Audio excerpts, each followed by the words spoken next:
Our government introduced legislation to put in place new support measures to help businesses get through the second wave of the coronavirus, to help them keep serving their customers, keep employees on the payroll, and get through to the other side.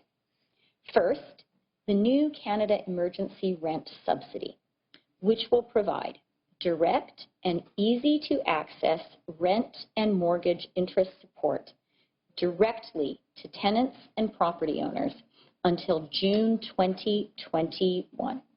The new rent subsidy will support businesses, charities, and nonprofits that have suffered a revenue drop by providing support up to a maximum of 65% of eligible expenses until December 19, 2020.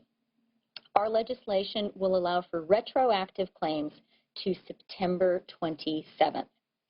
Deuxièmement, le nouveau programme de soutien en cas de confinement qui offrira une subvention supplémentaire de 25% par entremise de la subvention d'urgence du Canada pour le loyer aux entreprises admissibles qui sont assujetties à un confinement et qui doivent fermer leurs portes ou limiter considérablement leur activité en vertu d'une ordonnance de santé publique.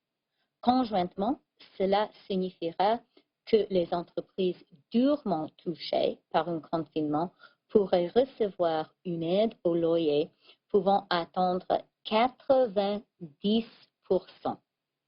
Lorsque plusieurs régions de notre pays luttent contre une deuxième vague de coronavirus, ce soutien est particulièrement important pour nos entreprises et notre économie. Second, we are proposing new lockdown support. This will provide an additional 25% through the Canada Emergency Rent Subsidy for qualifying businesses that are subject to a lockdown and must shut their doors or significantly restrict their activities under a public health order. Combined, this will mean that hard-hit businesses subject to a lockdown restriction can receive rent support of up to 90%.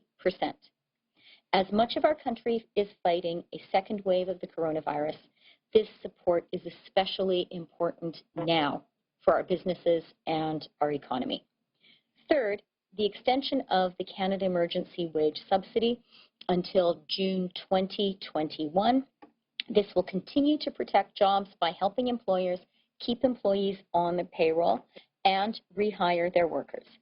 The wage subsidy will remain at the current rate of up to 65% of eligible wages until December 19, 2020. Pour avoir une relance forte et durable, nous devons faire la bonne chose maintenant en termes de santé publique. Regardez autour du monde. Il y a trop de juridictions qui, en espérant avoir gagné la lutte contre la pandémie, se sont précipitées à ouvrir. Le résultat est que le virus s'est propagé encore plus rapidement. L'argent qui était supposé agir comme stimulus a été gaspillé et l'économie a été plus durement touchée qu'il y aurait dû. To have a strong and sustainable recovery, we need to be sure that we do the right thing now from a public health perspective. Just look around the world. There are too many places that, hoping the pandemic was beaten, rushed to open up too soon. The result was a resurgence of the virus, and the money that was pumped into economic stimulus was wasted, and the economy is being hit harder than it should have been. The business support measures that we introduced in Parliament yesterday are designed to support the difficult work of our public health officials and the agonizing decisions that they must make. If our public health officials believe that limited lockdowns are the best way for us to fight the coronavirus, the federal government will step in with additional support for affected businesses, as I have outlined. This is to help communities do the right thing and stay safe, and to help the affected businesses get through to the other side. This is the right thing for us to do, and it is the economically smart thing for us to do. I hope that all members of Parliament will support swift passage of this important legislation. Merci beaucoup. Mary, je te donne la parole.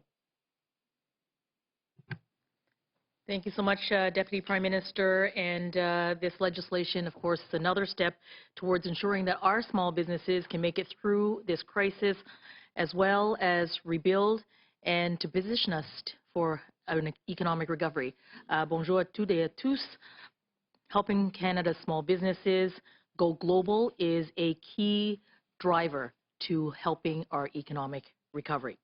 Our innovative and resilient small businesses across Canada continue to find ways to translate today's challenges into tomorrow's opportunities.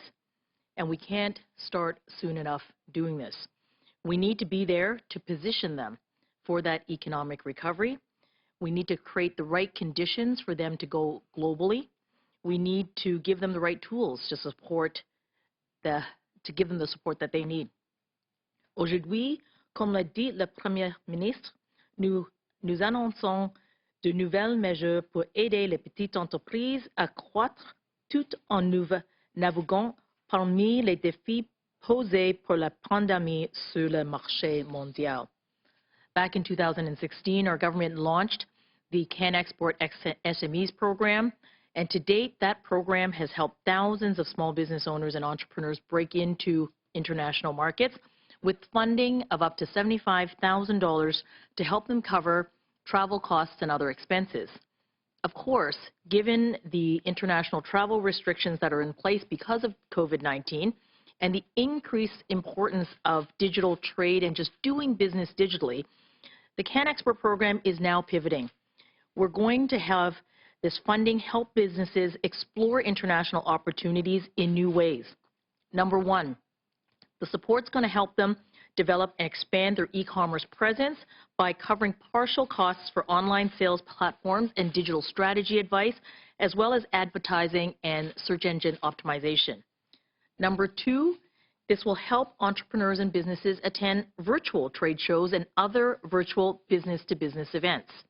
Number three, it'll also help small business owners navigate the new COVID-19 trade barriers by helping them pay for international market certifications and requirements. And as well, the Can Export now will provide dedicated support for Indigenous and women entrepreneurs to help them adapt to the economy of the future and to succeed in the marketplace amid COVID-19.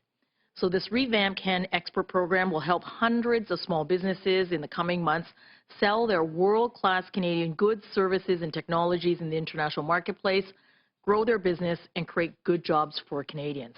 So whether you're a female entrepreneur from Quebec, an Indigenous entrepreneur from Winnipeg, or a owner of a clean tech firm in BC, I encourage you to check out Can Export, learn how it can help you go digital and help you grow your business. And this week, starting tonight, I will be participating in Canada's first ever trade mission, virtual trade mission to South Korea. Out of the nearly 200 entrepreneurs and businesses joining me, including many female entrepreneurs, dozens are taking advantage of this new revamped Can Export program so that they can access those important customers in the international marketplace in South Korea and across Asia. Today's announcement builds